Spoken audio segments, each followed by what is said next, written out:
Real quick, before we start this podcast episode, I just want to say thank you for tuning into the Marc Colcer podcast. I know you've got a million things that you could be doing right now, and the fact that you're taking time out of your day to watch this podcast episode truly means the world to me, and I just want to say thank you for that. If you'd like to continue to support the podcast, right below this video, if you could hit the subscribe button, and then, hey, if you got some more time and you want to hit the download button, the comment button, the like button, the share button, any of those buttons, it's greatly, greatly appreciated. It helps for other people to find out about the podcast, and it helps for you to be notified about future episodes. So if you guys could take a quick second, hit the subscribe button, I would really appreciate that. Outside of that, this episode and every other episode is brought to you guys by Roast Umber Coffee. As some of you guys know, I co-founded Roast Umber Coffee, and we have the greatest farmers in Guatemala and Honduras and the greatest roaster in Grand Rapids, Michigan, all to bring you guys the greatest cup of coffee possible. So if you'd like to try it out, go to our website, use the coupon code MARC30, and you're going to get 30% off your coffee. Now on to the episode. Thank you guys again for tuning in. Welcome to the Marc Colcer podcast.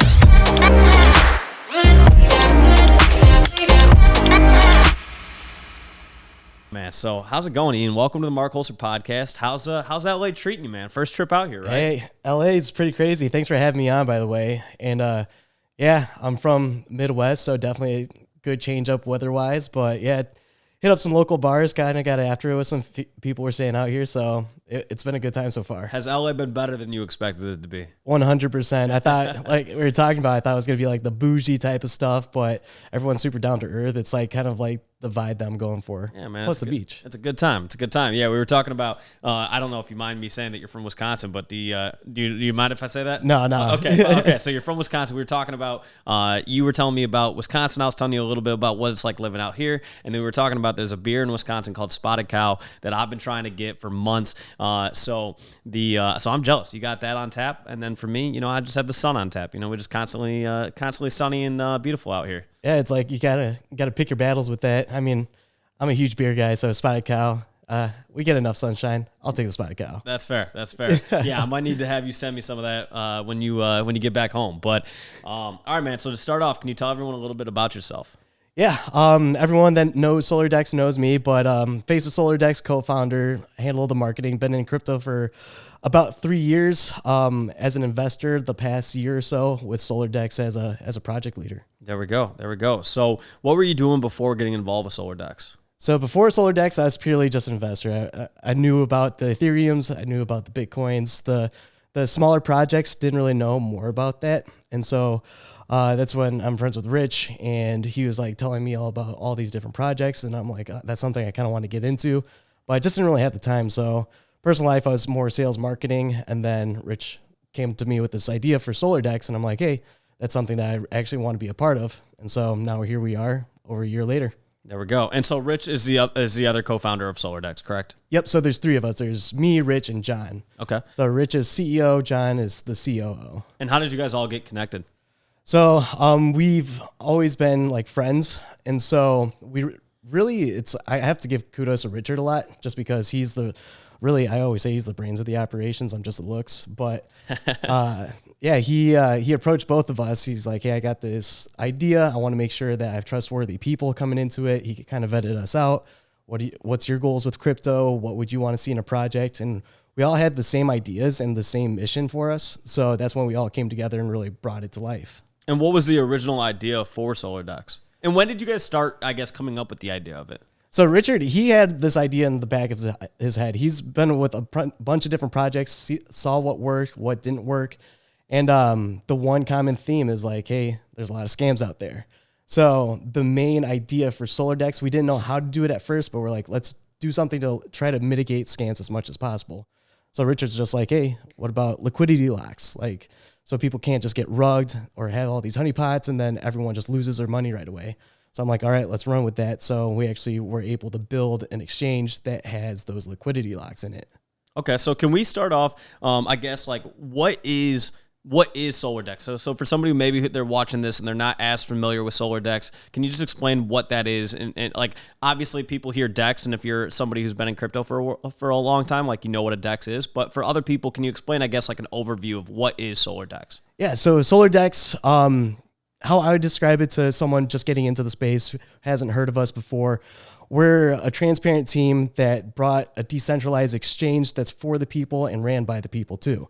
So what I mean by that is, like I said, common theme scams. We want to mitigate that and have these new users, new traders trying to get into crypto not fall privy to that.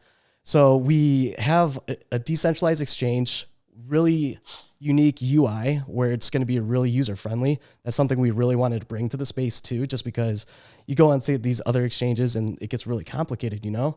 So it's a user friendly exchange that has 3-month auto liquidity locks so that you can do your own research, and it really helps mitigate scams so that people don't throw on all this money at them and they go, okay, thanks for your money, and pull out their liquidity right away.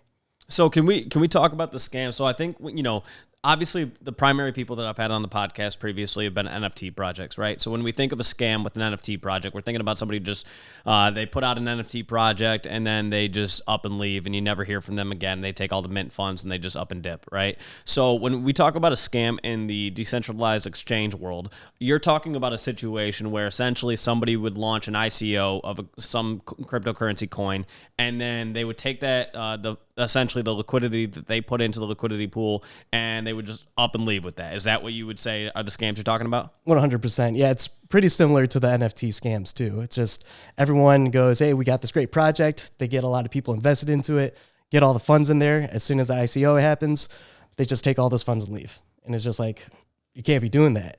And how common is that?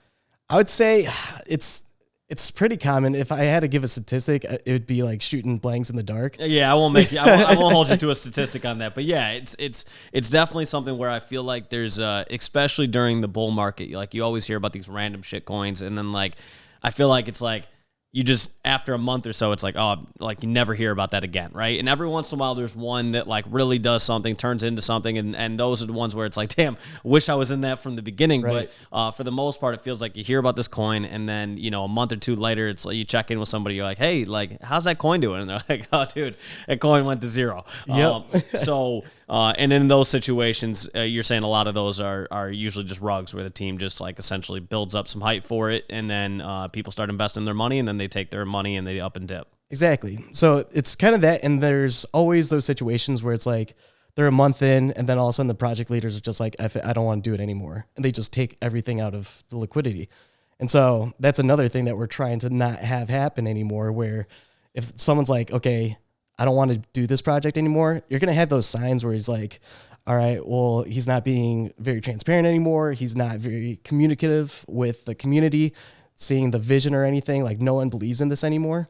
So you have that 3-month buffer with that, and making sure that you do your own research. So you really have more time to become a more informed investor too. Okay. These projects. So I'm curious on like, when I think of NFT projects, right, and I think about like which ones to invest in, I'm usually looking for a team where they're super transparent about like who they are. Not necessarily that they're doxed, but like, because I do think you can be doxed and not necessarily be transparent, but like you can tell their motives are like true and honest motives. Like they really, really do want their project to succeed. They're every day dealing with the community. They're always engaging. They're people that like, whether or not they have it all completely figured out right now, I have no doubt that they're going to figure it out. Like those are the projects that I typically want to invest in. And so when it comes to like these, and I use the term shit coins because I think that's probably a pretty common term for any coin that's not Bitcoin, Ethereum, Solana, like some of the major cryptocurrencies out there. So with that, like, how do you, I guess, look at when there's an ICO, and are those launching on Solar Dex? Yeah, so we have our own launch pad right now.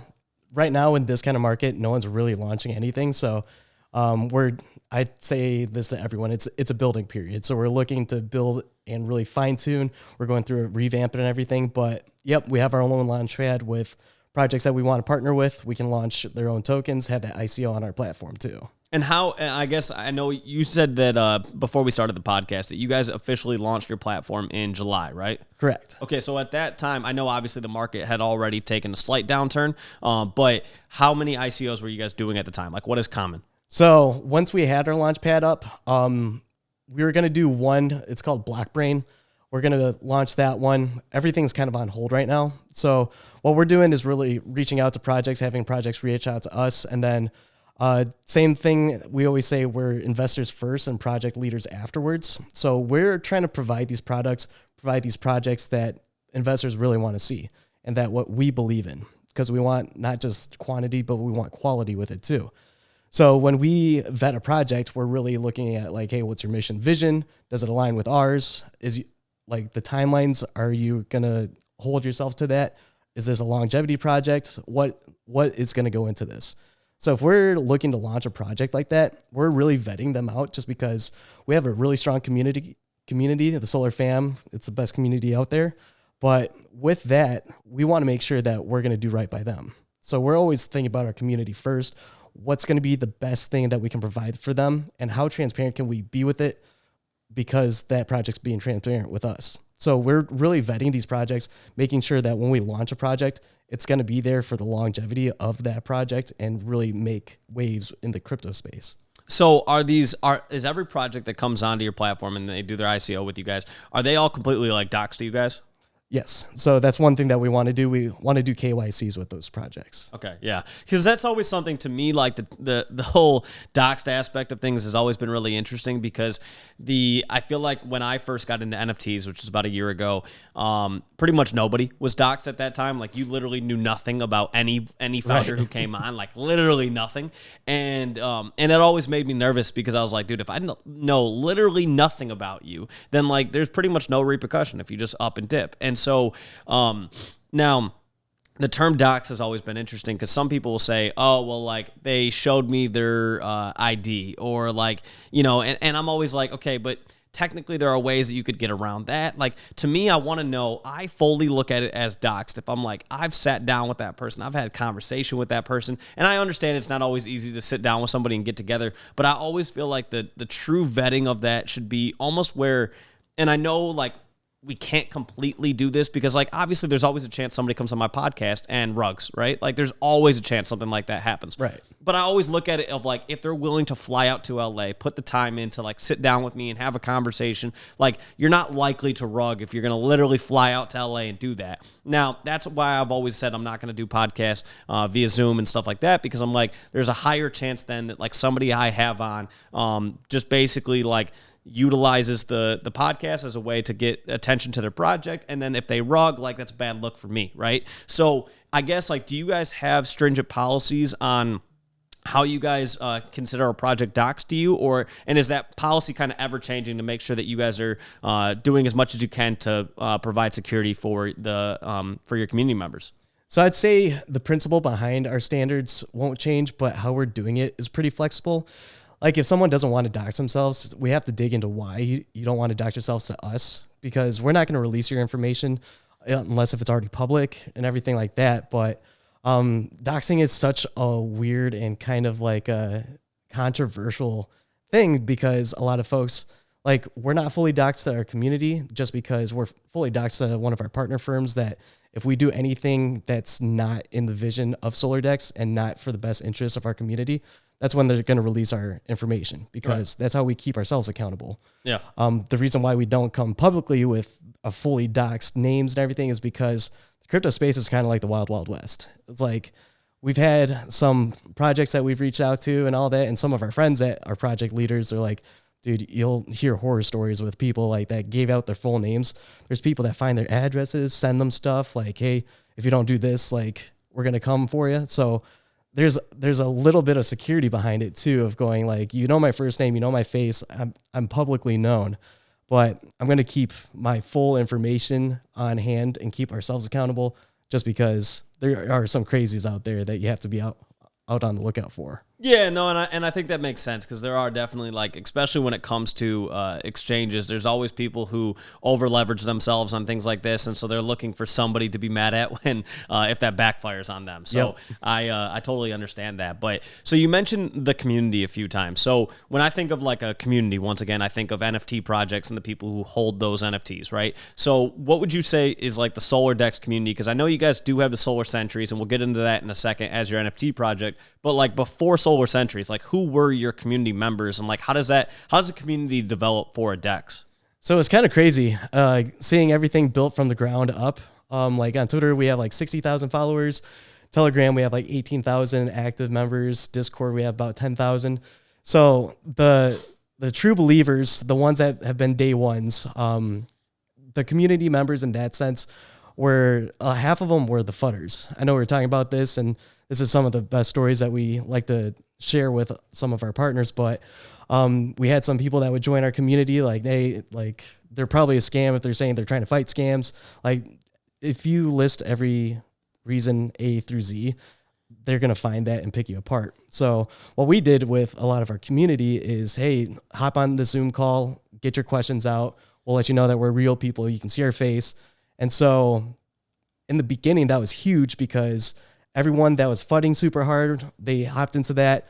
We'd have a good conversation. Then they would just do a total 180. And then anyone that came into the community after that, they were our biggest supporters. And so it's been crazy to see this happen because with our community, it's all positive thoughts. And like, if anyone has negative thoughts or has any questions, our community members they take it upon themselves to answer that rather than having us do it for them. So it's all just positivity. It's all just constructive too. Everyone's like-minded in there. Everyone wants the crypto space to really succeed and to put in a new standard of, hey, let's try to eliminate scams too. So the Solar Fam, I know I've said this on my own podcast and everything, but I feel like we're one of the strongest communities, have the strongest supporters. Everyone's diamond hands and really backing each other too. So it's not just backing this project. It's kind of just a really good community where someone has a bad day, they'll hop onto the Telegram or Discord and be like, what's going on, guys? And it's just positive thoughts flowing. What's the primary conversation about? Like, obviously, so wait, when did you guys... Let's go over the timeline real quick, actually, before we do that. So the time, like, when did you guys first announce Solar Dex? When did and then I know the actual platform launched in July, right? Yep. So, okay, so before that, I guess, when did you guys go public and how long was that before you guys officially launched? And I guess, like, when did this, like, community really, really start to develop? Was it right around the time of the platform launching, or, like, how did all of this come to be? So I was brought in last October, and so that's when we were starting to build that community, build our following. And then our coin Solar, we had our ICO in December. And so I'd say like end of October into the beginning of December was like the make or break period of a lot of people hopping into the Telegram at the time and really building it up. So the timeline goes, we launched in December. It was a super successful launch. We actually had to close down the launch in like 30 seconds because it crashed all of our servers. There was such high demand. And then after that, that's when all like the questions were happening. After every ICO, you're going to have the fudders. And so because of the website crashing and everything, Richard and I actually hopped onto the Telegram, onto voice chat. And a lot of people were just like, this is BS. Like, we didn't get our coins. So we went through like hundreds of wallets, sending out the coins that they were supposed to get from our whitelist. And that just grew the community too, because it's not every day you get some project leaders going on to voice chats, sending everything out, making sure everyone's taken care of. And so once you do that, that's what we really pride ourselves on, and why we say we have such a strong community, because we're going to make sure that the community comes first, make sure that we're taking care of the people that take care of us, and making sure that everyone's on the same page going forward and having positive thoughts too. Yeah, no, I mean, that makes sense. That makes sense. So your ICO, okay, so let's make sure we'll keep going through the timeline. So you were brought in October 2021, and then December 2021, you guys do the ICO for Solar, and then in July 2022 is when you guys launched the actual platform, Solar Dex. Correct. Okay. And then I guess, like, so let's go over, what have been some of the biggest challenges you guys have faced with launching a DEX? Yeah, some of the biggest challenges is, I would say, one, just the market. Like, we were talking earlier, but this is a running joke between John, Rich, and I, is if we're ever thinking about launching anything, let's pull out like all of our investments quick, because as soon as we launch something, the market tanks. Like, it just happens. It's actually kind of scary. But I'd say that has been the biggest hurdle, just because you have to work the marketing side, work the communication side around the market conditions. But then from a technical aspect, it's the biggest challenge is really, how are we going to add in enough value to this exchange where we can compete and take market share from the actual exchanges out there? And so that's something that has been very fluid in the way we're doing things, and making sure that we can deliver the product that we want for people that can just hop onto the DEX and go, this is so much better. Let me tell all my friends about it. Yeah, I mean, because at the end of the day, like word of mouth is really the thing that's like going to get something to grow, right? Like 100%. I didn't really have like I used primarily Coinbase when I first got into purchasing cryptocurrency, and so I just like the fact that they were federally insured, and you know, especially with everything we've seen with FTX, like that, there's definitely some benefits to being federally insured, and so that's primarily what my use case was. But then when I got into you know, wanting to buy and sell dust from time to time, that's when I started looking into some of these decentralized exchanges and whatnot. And so that's when I started to learn more about them. And then from there, like whichever ones were easy for you to work with were the ones that you suggested to other people when they were looking to get into those, right? So word of mouth is such a powerful thing. And and talking about the market, like the market is, dude, I totally relate to that of like feeling like every time you put in an investment, like you get cooked right afterwards. Cause I totally get that. Like I was telling people, like I put whatever it was, like $5,000 into dust right before the before the market took a shit and dust took a shit, and I was like, man, I am hurting. But it's one of those things, like if you're in crypto long enough, like, and you're putting money in on a regular basis, like it's kind of bound to happen. But I also look at it of like right now is really the best time, because I do feel like when you get into when everything is really, really good, especially at that time, like when there's ICOs and whatnot, almost every one of those ICOs does extremely well, right? Because like at that time, for a period of time, right? And usually that's just because like when there's all of this like hopium in the market, like everybody's super happy, everybody's excited. So, you know, people are throwing money out, people are making a ton of money, so they're taking money from one thing, they're putting it into another. And so as a result of that, then when the market crashes, we get this like mass amount of like fallout from everything, right? Like we've seen everything with FTX in the last few weeks, and like there's been massive fallout that's come from that. I'm sure we'll still see some massive fallout coming from here. And then we're going to be in this period of like stabilization where everything's just kind of in the shitter still, but it's just like calmly in the shitter for a while, right? And I feel like when you're building during times like that, you're going to see people who really, really want to approach this with like a great mentality, and people who are really trying to build something for the next bull run, right? So, you know, projects that are contacting you guys about maybe doing an ICO on Solar Dex, they might be like, those are the people that are probably looking to like really build right now, and then, you know, and really get that pump in the next bull run, whenever that may be. But but I feel like people who are still here building, those are the people that I really want to be around, because the people who are building when things are just like really, really good overall, I'm like, man, it doesn't take much to want to build during that time, because it's almost like hard to not make money during that. Right. But people who are building right now, I'm like, those are the people that are here for the long haul. Yeah, those are where you're going to get your innovators. And I read something the other day, it was really good. You'll see the market go stagnant when the amount of paper hands is less than the diamond hands. So right now, the diamond hands are the people that really want to see crypto do well and be there for the longevity of time.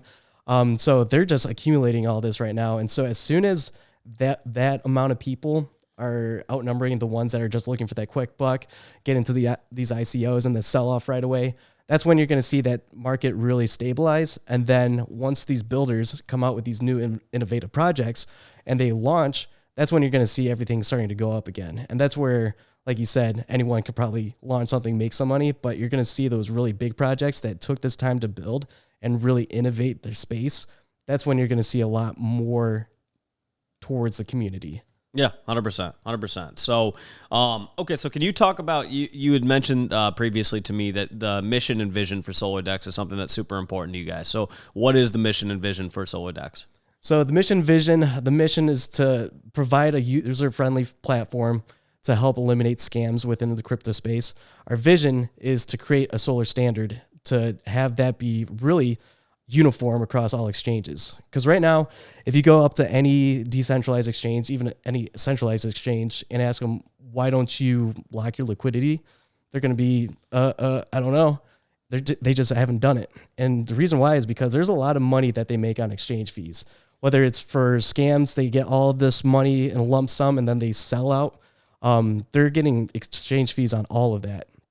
So what we're really trying to bring is this new refreshing idea of, hey, now we have an opportunity to mitigate scams through locking liquidity like this. Let's make that a standard for the next exchanges coming out. So really trying to revolutionize the space.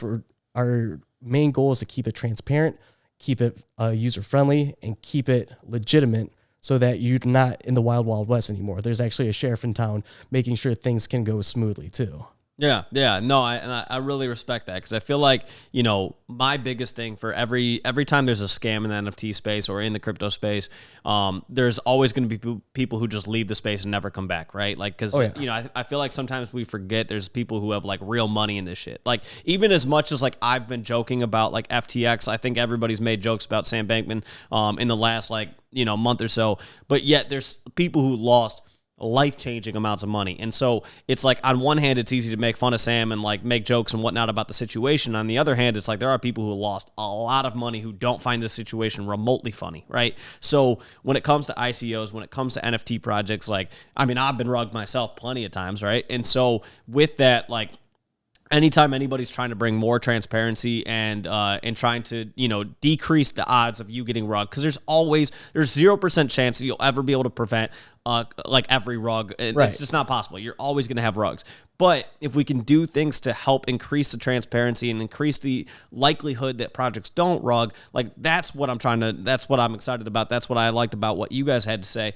So for people who don't understand, I guess when we talk about transparency and we talk about trying to help prevent rugs and things like that, let me make sure I'm going to provide kind of a high level thing. And you tell me if I'm accurate on this, right? In terms of how you guys try to help prevent it. So if I have this all understood correctly, let's say somebody's launching a coin called, here, I got the Michigan State logo. We'll go Spartan Coin, okay? So they're trying to launch Spartan Coin, right? So they're doing the Spartan Coin ICO on Solar Dex, right? So they have to provide a certain amount of liquidity for the liquidity pool for Spartan Coin. Am I right on that? Correct. Okay, and so let's say hypothetically they provide $1 million in liquidity, right? And then that coin, the ICO goes live. People start purchasing Spartan Coin.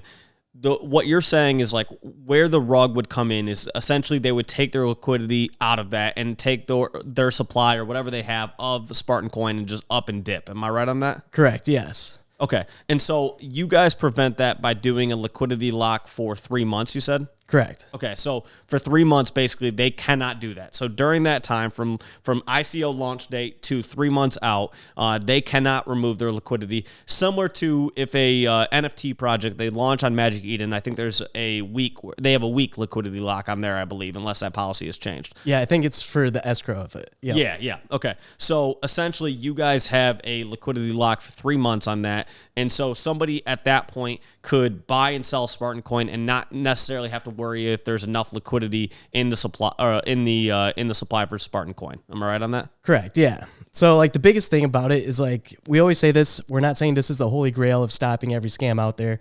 Like you said, scams are going to be prevalent no matter what. We're just trying to mitigate that.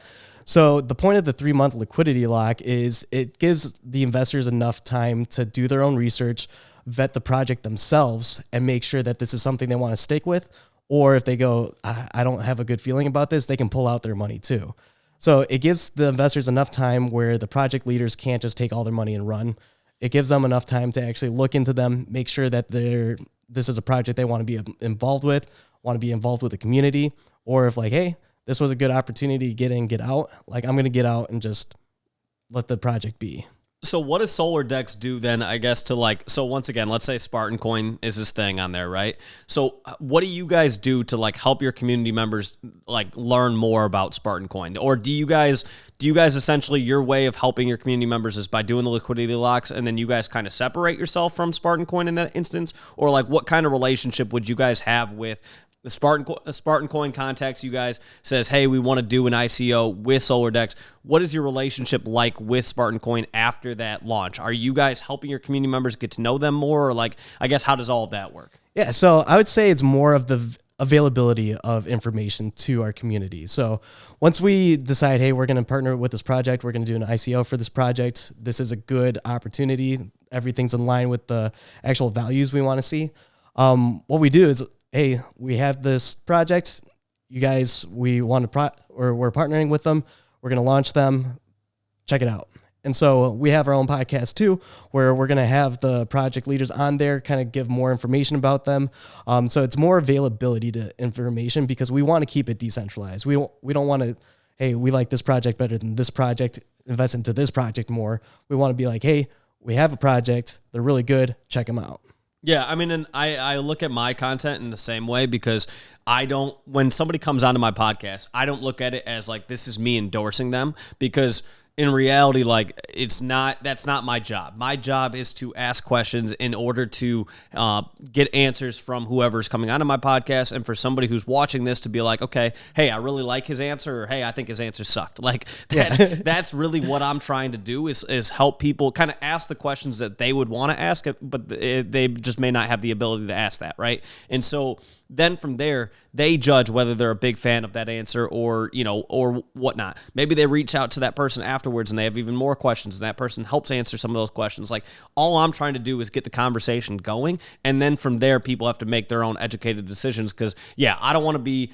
I always hesitate when people have like the videos on social media where it's like, these are the NFTs that I'm buying right now. And I'm like, the tough part about that is like, realistically, if somebody buys that and let's say it does go up in value, and then it starts to drop, like, well, if they never sell and they never take profits, then like they might actually end up losing money even on something that does end up doing well. I don't want that pressure on me. Right. So I don't tell people, hey, you should buy this or you shouldn't buy this or whatever. All I try to do is provide availability to the project so that they can get the information that they deem necessary in order to determine whether they want to hold that project or not. So it kind of sounds like you guys are doing a similar approach with these ICOs, is that you guys, and I know you guys launched a platform in July, and then the market has taken some tumble since then. So you guys, am I correct on this? You guys haven't done an ICO yet, right? Correct. Okay. So when you guys do an ICO, the goal is then to essentially utilize your own podcast to bring the founder of that coin onto the project or onto the podcast to talk about what their plans are and everything like that,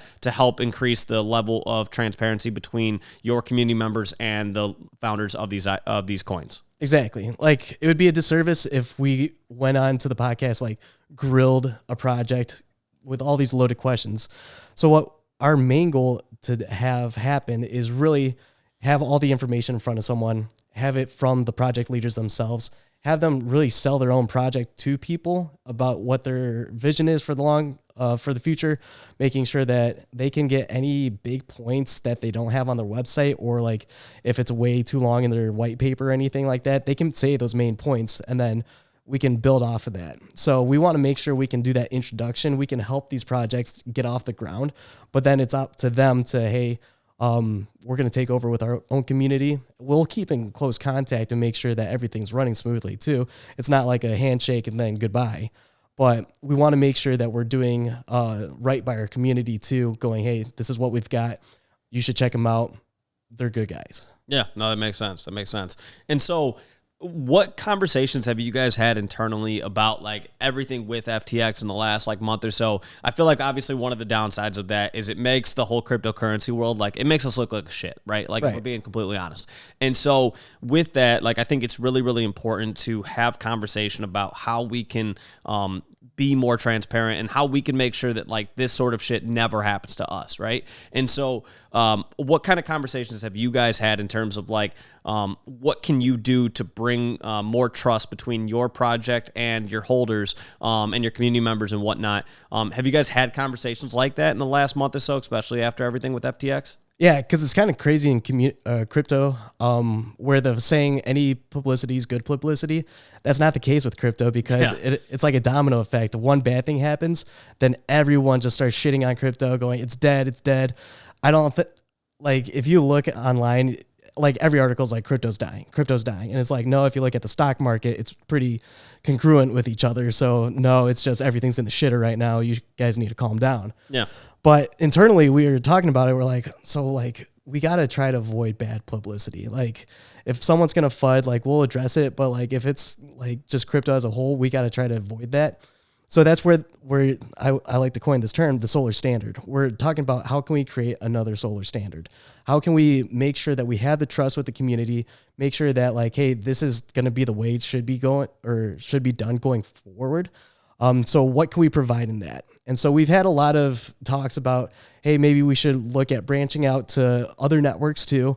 Maybe we should provide another product, but what we don't want to do, once again, is just provide products to provide products. We want to make sure that they're going to benefit our community and they're actually in high demand. So they're going to have users too, so we can spread that word.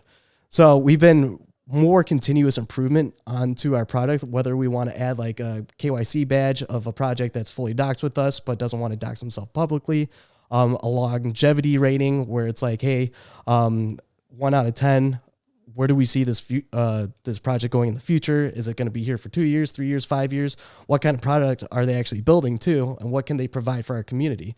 So it's more continuous improvement ideas that are going back and forth with our founding team of what can we do to improve on the product to make another standard for other projects that are going to be launching too. Yeah, no, I like that because I think that like having more stringent like policies on how can we bring the most amount of information to our holders so that they can make the most educated decisions, I think is what we need right now, because there's a lot of stuff like even with everything that's happened with FTX in the last month or so. There's been so many stories that have come out after the fact where I'm like, man, if anybody knew about any of this ahead of time, like most of this could have been avoided, right? People would have taken their money out, whatever. And so I feel like the more that we know about, like, I mean, even like you coming on here and doing the podcast and like somebody can get a good feel for who you are and what you're all about. And then, if they're in the Discord with you guys or Telegram or whatever, getting to know you guys more, they get a better feel for you guys.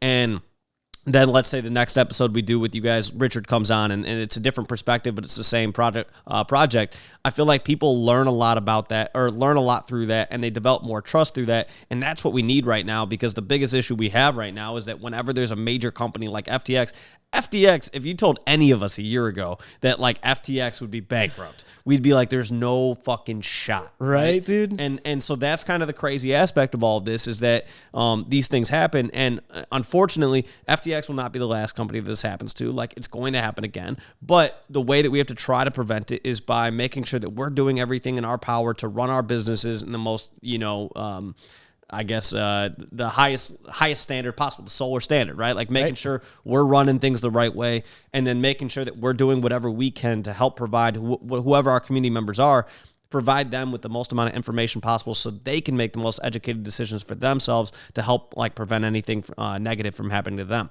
Obviously, there's no foolproof plan, but like the more that we can do, the better, especially during times like this when people have there's always a level of distrust that comes after the crazy stuff that's happened in the last month, right? So, right.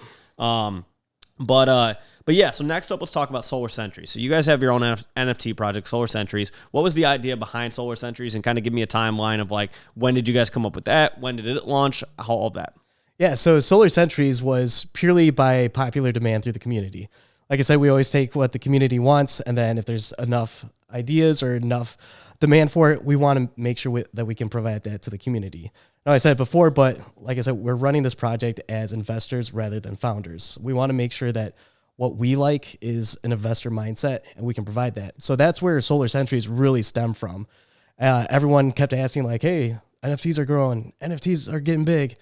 Why don't you guys have your own NFT project? We're like, that's a good question. Like, should we do it? And everyone's like, yeah, why not? And we're like, hell yeah. So the inception of the Solar Sentry idea happened in, I want to say March, and then we launched at the end of April. Okay. And so we outsourced. By the way, you weren't kidding on you guys do things, and then that's when the market takes a shit. Dude, that's the timeline right there. If you want a real timeline. Yeah, I was going to say Luna was right after that. So yeah, continue on. Yeah, so yeah, if you want to see any hard concrete timelines, just look at when the market tanks, and that's where we launch things. So note to self. Yeah. But yeah, Solar Sentries, where that really, what we wanted to provide with this is there's more utility besides just having sick art. Like, everyone buys all these NFTs because they're like, oh, this looks dope, I just want a profile pic. Like, so that's where the demand comes from. But we want to think outside the box. We don't want to provide just another project to provide another project. We want that quality. So one of the biggest ideas is like, hey, an exchange hasn't really had their own NFT project. What's a utility we can provide? Oh, let's have it where if you buy an NFT and you stake our Solar Sentry, you actually get a percentage of our exchange fees too.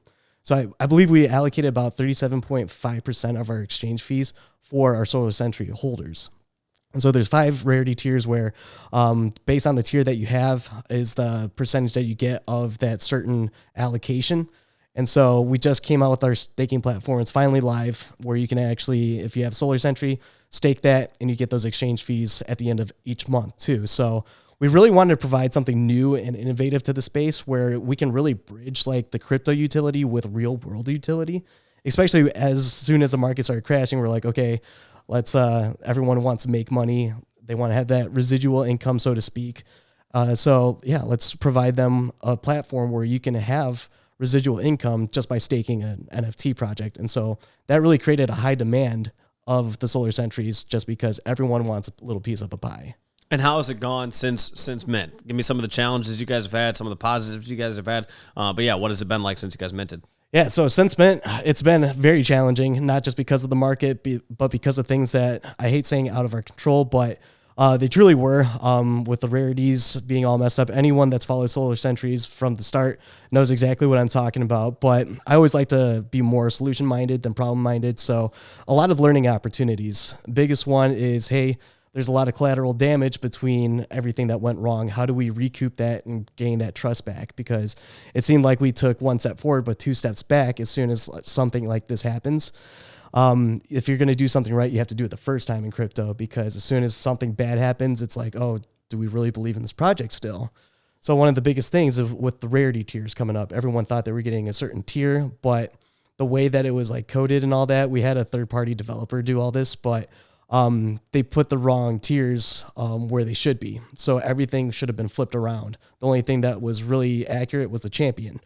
And so that's a highest tier. So anyone that got champion, like I'm still trying to get a champion right now because we did like a mint where the founding team didn't even get their own NFTs. We had to participate in the mint. So the cool part was leading up to the mint, you had to get a token to get onto the whitelist. If you're on whitelist, you get a token and then you can get into the pre-mint. The day before mint, that was the highest trending token on Solana, and everyone was trying to get that. There was people literally taking their whitelist tokens and flipping them for profit because it was such high demand. So we're like, this is pretty sick. So we minted. We didn't mint out just because of everything going on. There's a lot of things in the background that we thought happened, but you live and you learn. So far, we had to redo our staking platform because of the challenges that we face with the developer and everything. So it's been a long, drawn-out process from what we wanted it to be and where we thought the finish line was. But people are still trading Solar Sentries. People are now staking them since our staking's live. And so it's been pretty positive after getting all through those hurdles, too. Yeah, I mean, I think, obviously, like I've been in the NFT space for a year now, and I can say this, there's been a lot of projects that I'm in right now that had pretty rocky beginnings. And then there's a lot of projects that I'm in right now that had great beginnings that are doing kind of rockier now, right? I think the biggest thing that I look for is transparency in the sense of like, yo, just tell me what's going on. Like, tell me what's going on and own up to it and just own your mistakes. Like, there's no project is going to get out of this unscathed. You're going to always have things that go wrong. You're going to have things that go right. But the biggest thing for me is like, I want people to learn from what they're doing and what's working and what's not working, right? And so even like I was doing a Twitter space the other day, and people always ask me questions about DGods because I've been here since mint day and I rock my DGod and everything like that. And somebody asked me about like Frank flip-flopping his opinions on certain things. And I said back to them, I said, but wouldn't you want him to change his opinion if new information comes his way, right? Like, I don't want to be in a project where they have this mindset of like, we're doing this and only this and nothing but that. Like, to me, if new information comes in and new information says to you, no, we actually need to pivot and go do this, that's the route that I want to take. I don't care what the original roadmap was. The original roadmap is only relevant when you first launched a project. After that, new information comes in and you have to pivot. The projects that are going to succeed are the ones that pivot successfully. Now, does that mean that if you pivot, you're automatically going to pivot towards something that ends up being successful? No, but that's the whole part of this is that I don't care. I mean, look at baseball, right? Baseball, if you get 3 hits out of 10, you're a Hall of Famer, right? So it's the same way that I approach NFTs. I don't expect that everything that you're going to launch is going to work, but I want to see you consistently keep trying different things, and I also want you to just like own up to your mistakes when something doesn't work. Like, so it's not a bad idea of being like, yo, the idea that we had the other day about such and such, that idea sucked. And here's why, right? So I feel like that transparency is super important, and that's what gets me to rally behind a team, because I look at when I invest personally into NFTs, I look at it as I'm investing into the team of people, and I'm investing into them and their ability to make the right decisions. So when they do mess up, I want to know, hey, what went wrong? What happened? What are you going to do to pivot from here? And like, those are the things I really look forward to see. Like, do I think these people are going to succeed in the NFT space? So, mistakes and whatnot, like, that sort of shit is bound to happen, but do they own up to it? Are they communicative with the community members who may be frustrated, or maybe they ended up buying at a higher price, now the floor price is down? Like, are they understanding of that? And do they just own everything? And when they do, those are the people that I really want to rally behind. Those are the people that I want to support. So the way I look at it is like, right now, once again, we're in a good standpoint of like the Solana price is down. There's a lot of NFT projects where their floor price is down. Like right now, I'm personally, my investing strategy, and not anybody else's, but my investing strategy is, accumulate SOL and really put it into projects that I think are going to, in the next bull run, are going to be people who are killing it. And so for that, I look to see, hey, like, getting to know them in Twitter Spaces, getting to know them in podcasts, getting to know them in Telegram and Discord and things like that, and just seeing who I really believe those are the people that are going to make the necessary changes. Even earlier today, I was looking into an Ethereum project, but Pudgy Penguins, and dude, they were like, whatever it was, like a year ago, or it might even be less than that, they were like 0.15 Ethereum, and they hit 5 Ethereum today. That's and nuts. I was like, man, like, if I only knew. And I heard their founder in a podcast, and I was like, this dude's super smart. Now, I heard him in the podcast when they hit all-time high. So, right. So I was like, it was something where I was like, damn, I wish I had, learned about him, learned about what they were doing ahead of time. But those are the things, once again, where there are projects right now that have a super low floor price that are going to boom in the next, 6 months, 12 months, whatever. Just because we're in a bear market doesn't mean we're not going to have projects that are super successful. But in order to find those projects that you think are going to be super successful, I look for the ones that, like, hey, own their mistakes, own it, and talk about what you're improving to do better. And like, obviously the goal is not keep making mistakes. Like, I do want to see some progress at some point, but just like, own your mistakes, move on from it, address the obvious. If your floor price is in the shitter, like, admit it, your floor price is in the shitter, and then do something to change that. Like, and all that is like, a lot of times it's just being transparent and honest and owning that, when there's so many projects who just act like that's not the case. No, 100%. And that's why, like, transparency is key for us, because a lot of things did go wrong. But as soon as they went wrong, we let our community know. We even had spaces afterwards going like, hey, A, B, and C happened. Like, everyone's feeling the ramifications. This is how we're trying to fix it right now. Just hold on tight. It's like, as soon as we get an update, we're going to give it to you guys too. And so, like you said, opinions can change. Like, why wouldn't you want to pivot or have a project that pivots when the new information's available? And like, that's exactly what we're trying to do. But the thing that we're trying to do too is like, that's why I'm harping on mission and vision.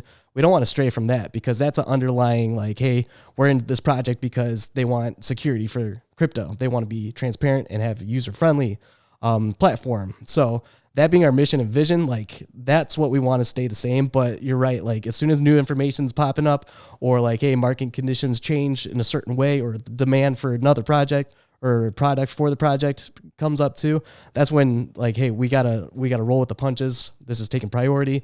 But of course, transparency is key with, hey, we're gonna let you know this is what we're doing. And if you don't like that, you can state your opinion. Like, we're gonna answer your questions. Like, that's our main thing too, is like, if you have an opinion, we want to hear what it is, because the worst thing that we could do is think that we know everything and go, hey, like, Johnny likes this, like, we should provide that, but no one else likes that. Like, so why wouldn't they ask why? You have to have a why behind everything you do. And if you don't, and you just, like, this is because I think this is going to be cool, that's not good enough. So we want people to state their opinions. We don't shy away from FUD either. We want to make sure that, hey, if we're doing something, everyone knows why we're doing it. And if you don't understand why, ask it. Yeah, no, that makes perfect sense. So what should people be looking forward to right now at the future of Solar Centuries? So Solar Centuries right now that everything's live and kicking, we can really focus on phase 2. We teased it before launch. We're like, hey, so phase 2, like, you have to get these orbs that, like, if you stake your orbs, then you're into phase 2. So right now we're going through the building blocks with that. The the thing to really look forward to right now is that Staking's live. You can start getting in on the exchange fees, and that's rolling right now. So right now we're building the building blocks for phase 2. We learned a lot from phase 1, so we're not going to try to rush this at all. We had like a month and a half for phase 1 to like build it up from the ground floor. And we want that quality once again. We don't want to just push out another project, just push out another project. So this one, it's my Solar Centuries is my baby personally. So I want to make sure that we're doing right by the community again. And I want to bring something sick for phase 2. So we're going through brainstorming that. But once we have a timeline and a really good outline of what that's going to look like, I want to release it to the community right away, because phase 1 was really cool. Really good ideas behind it. Phase 2, we got to keep building off of that and making sure that we can just deliver that high quality product that people want too. Yeah, I mean, I think the easiest way to think about an NFT project is asking yourself, if you weren't you, would you buy it, right? Like, if you weren't involved with it, would you buy it? And if not, why, right? And I think that's a tough answer, because automatically I think our gut is like, for example, if I approach this with my podcast and I say to myself, okay, Mark, would you listen to your podcast if it wasn't your podcast, right? I have to be very honest with myself on what aspects can I do better, right? And there's always aspects that I feel like I can do better. And so for me, it's constantly asking myself, what can you do to bring more value to somebody who takes the time out of the day to listen to your podcast? What can you do to provide value to somebody who may not have time to go onto YouTube but is on Twitter, paying more attention on Twitter? How can I provide value to that person, right? And so when I'm constantly just brainstorming different ideas, what sort of guests do I want to have on, right? And so to me, like that process is something that I'm constantly doing, because I always want to make sure that my podcast is as great as it can be, right? I know a year from now, I'm going to look back on episodes like this and I'm going to be like, oh, dude, you should have done this, and this. But that's the whole point of it. It's growth, right? So it's the same thing with the NFT project, is you have to ask yourself, like, would I mint this, or would I buy this on secondary if it wasn't my project? And if not, why? Or what questions would I have if I wasn't the person who was involved with this? What would I want to know that I don't know currently, right? And then when I put out an idea, okay, we have this idea for phase 2 or whatever, here's our idea, and somebody, and then you're like, grill it. People, hey, grill it. Okay, this person said this negative thing about it. Like, why did they say that? This person said this negative thing. The biggest thing is, if you can answer all the FUD, then you've got a pretty well-built situation, right? But when there's constant FUD, usually it's because the idea sucked, right? Exactly. And so a lot of times it's just like really diving into, what are they saying? What are their reasons for, giving certain criticism? If there's somebody in the community, like maybe elevating certain people in the community so that they have more of a voice and can suggest things, so that you can really have some people who can talk about something and give their opinions, maybe even before some of that's public. Like, it's just certain things like that I think go a long way to really like help develop your community, and then also to make sure that you're delivering things that they're actually looking forward to, and things that aren't going to just like pump for a little bit and then immediately drop afterwards, right? So, there's so much power in like having a group of people that like are invested into you and really want to see you succeed. Those are people that you can get a lot of feedback from. That's awesome feedback to receive. There's literally companies that pay to receive feedback. Right. So this is a situation where you don't have to pay for it. It's there. So, all you have to do is tap into it. And I think that's something that people often neglect. It's like, man, you have a community of people who are there to give you an opinion. Let them give it and listen to them and take it from there. Yeah, and that's been huge, because even after the first phase, I had a lot of DMs going like, hey, I'm not understanding like this. I'm not understanding that. I think this could be better. And like, they always thought they were attacking us. They're like, hey, I'm not trying to offend you or anything. I'm like, no, what else do you want to see? Like, talk to me. They're like, wow, you're actually responding to me. Well, I want to see A, B, and C it too. I'm like, no, that's really good. Like, I'm going to go back to the team with this, because this is a really good idea, and I think we should implement it. And so it's kind of cool to see the positive feedback in that area too, because a lot of people like don't like messaging founders or anything, because they're like, oh, he's just going to shit on me, like say like, fuck you, your opinion doesn't matter to me. That's not the case. Like, I say even like 7 out of 10 founders are going to be like, okay, keep going. And if the other 3 don't do that, then that's probably a project you want to get out of. Yeah. But like the positive feedback of going like, hey, thanks for actually like taking your time, even with fudding where they're like, F you, like, I hate this project and all this. I'm just go like, why do you hate it? And they're like A, B, and C. I'm like, oh, well, here's the reason behind it, but I like where your mind's going. Like, what are some other questions you got for me? And at the end of it, it's always like, well, thank you for actually having a conversation with me. They're like, I was about to sell out, but like, this is something I want to be a part of. And so taking that feedback too and be like, okay, so if he's feeling that way, there's probably hundreds of people feeling that way too. So what can I say to the community to ease their minds as well? Make sure that everyone knows like, hey, this is a project that we're actually taking very seriously.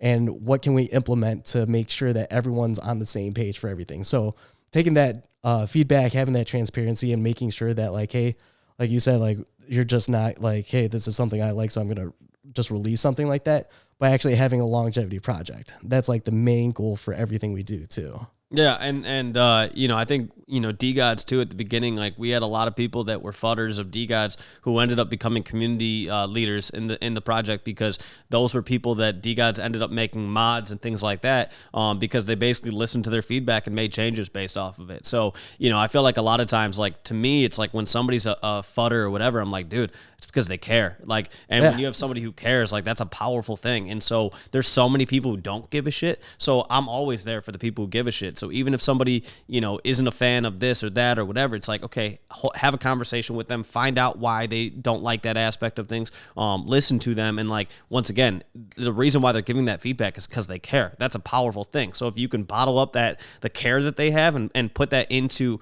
the decisions that you guys are making moving forward, you guys are going to make that much better decisions. So, yeah. And responding to people like that too, it opens that line of communication, because like they might not know it, but they're like officially part of that focal group. Like if I'm doing something, like they can always give that feedback to me.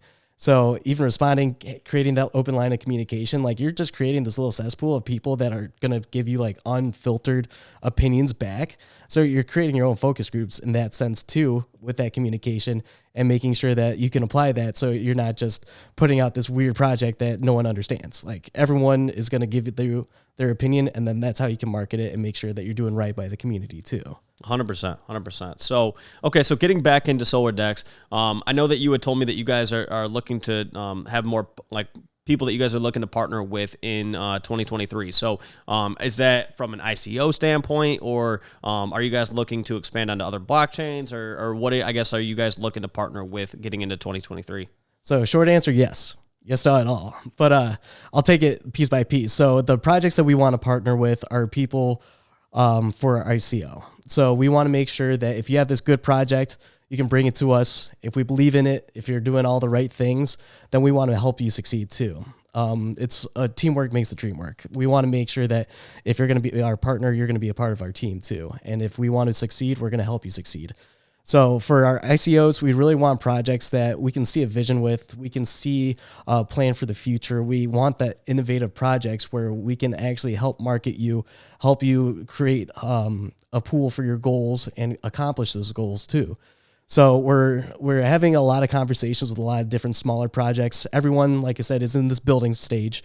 So it's more of like, hey, this is what we have for our standard timeline right now.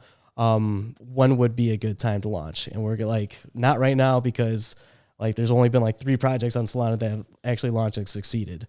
So from an ICO standpoint, we're looking for those projects that really fit our mold too, and that we can have a symbiotic relationship with and both succeed together. For creating more of a brand of Solar Dex, we're really looking for the big dogs in the game, like the crypto space. Like we're trying to get on Coinbase. We're trying to get onto the big centralized exchanges too, to help bring in more funds so we can actually help expand to get more word of mouth marketing out there and really spread the good word of Solar Dex. For continuous improvement of products, that's where we're in talks with newer networks that are coming out that we really believe in.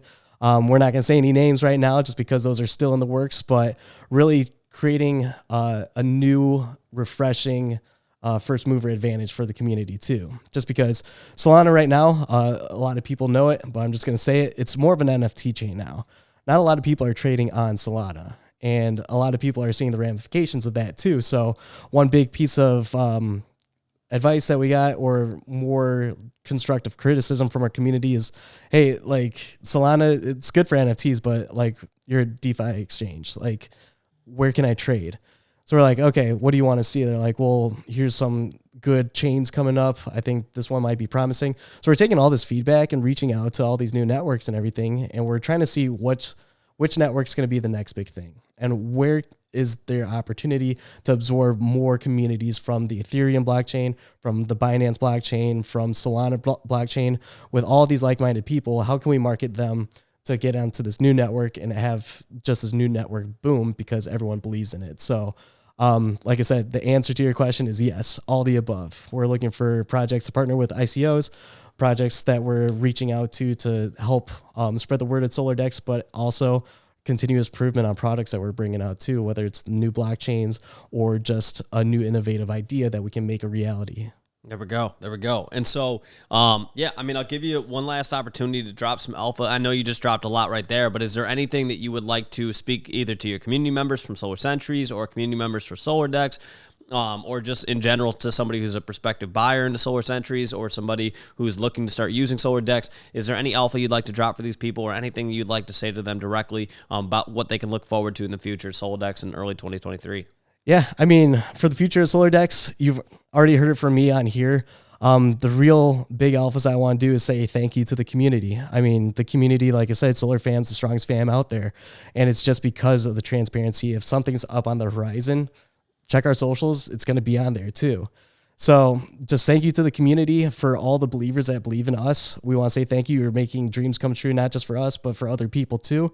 Like I said, if someone had a bad day, they hop into our Telegram or our Discord and go, what's going on, guys? And like, they just start getting compliments. They get all this banter that's going on. It really brightens days. So Solar Dex, yes, we provide high quality products like our goal, but we also provide a safe space for people to actually just become more seasoned in it. If they're newcomers, for new folks, I always say, ask questions. You're not going to know everything. And if you pretend you do, that's when you're going to be uninformed. So ask these questions, ask us questions, DM us. We're always open to having conversations like that. If you have questions, you can ask the community too, and odds are you're going to get 10 responses. So the community is always growing. The community is always getting more positive as time goes on. But with this bear market happening right now, the building stage is coming to fruition. We have lots of talks. Just stay on our socials. We're going to announce things as soon as they're finalized. And if we have any other ideas that we're coming out with, any products that we want to release to everyone, that's when we're going to announce it too. As soon as we know what move we're going to make, we're going to let the community know, get that feedback, and then make sure that we can keep improving on things that we're releasing. Love it. Love it. Well, hey, man, drop your socials. Where can people find you? SolarDex.com or .finance. On our Twitter, we're at SolarDex. That's our main page. I'm at SolarDex CMO. Yeah, my sick NFT on there. But if you go to SolarDex.finance, that's where you'll find all our white papers, everything about our NFT, all of our socials too.